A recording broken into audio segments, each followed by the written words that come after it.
सियालकोट की working boundary से तकरीबन 4 किलोमीटर के फासले पर वाक़या चपराड़ गांव में एक घर मोहम्मद बशीर का भी है, जिसका ताल्लुक किसी सिक्योरिटी फोर्स से न था। वो तो बस एक आम रिहायशी था जो अक्टूबर 2016 की एक शाम मामूल के मुताबिक अपने जानवरों के खाने पीने का इंतजाम कर रहा था कि भारत की तरफ से आने वाली गोलाबारी का निशाना बन गया।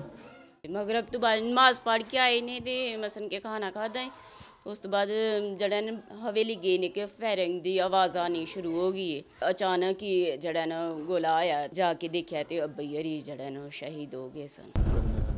सियालकोट की तरफ पाकिस्तानी सरहदी हदूद पर मजमूई तौर पर तकरीबन 86 देहात आबाद हैं। इनमें से तकरीबन 12 देहात ऐसे हैं जहां के रिहायशी पाकिस्तान भारत कशीदगी की सूरत में दिन में अपने इलाके में कामकाज के लिए आते हैं और शाम ढलते ही वापस महफूज इलाकों का रुख करते हैं। चपराड़ सेक्टर इन्हीं में से एक है।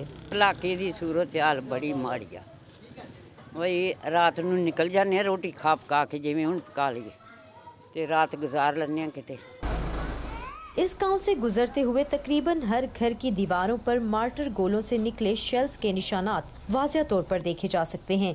यहां के रिहायशियों के मुताबिक ऐसा पहली बार है कि दोनों मुल्कों के माबैन इस कदर संगीन हालात के बावजूद इस गांव पर हमसाया मुल्क की फौज की तरफ से कोई कार्रवाई नहीं की गई, लेकिन खौफ तो रहता ही है। हिंदुस्तान पाकिस्तान बने ना उदू 8 साल का हाँ, तो उदों दे एहो कुछ ही देखने बस जंग ही देखने। जितनी देर तक कश्मीर का मसला हल ना होगा उतनी देर तक हम जो बॉर्डर के ऊपर लोग हैं वो इसी तरह जिंदगी बसर करेंगे। यहाँ के रिहायशियों का कहना है कि वो मुस्तकिल नकल मकानी के बारे में सोच भी नहीं सकते, क्योंकि इनका घर बार रोजगार यहीं से जुड़ा है।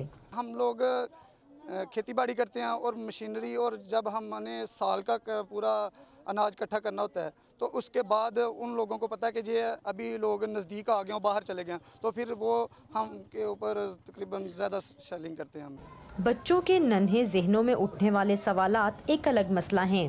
बच्चों की नफ्सियात पे असर है। जब वो सवाल करते हैं तो उसका अल्टीमेटली वो यही उनका वो कंक्लूजन निकालते हैं कि जो करने वाले हैं वो बुरे लोग हैं।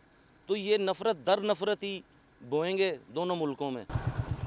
LOC पर बसने वालों के लिए ये वो जंग है जिसका वो ना चाहते भी हिस्सा बन बैठे हैं। हुकूमत और सिक्योरिटी इदारों की तरफ से मुतासरा अफराद के नुकसान का अजाला कभी कर दिया जाता है और कभी ये काम भी उन्हें खुद करना पड़ता है। Saman Khan, voice of America, Sialkot.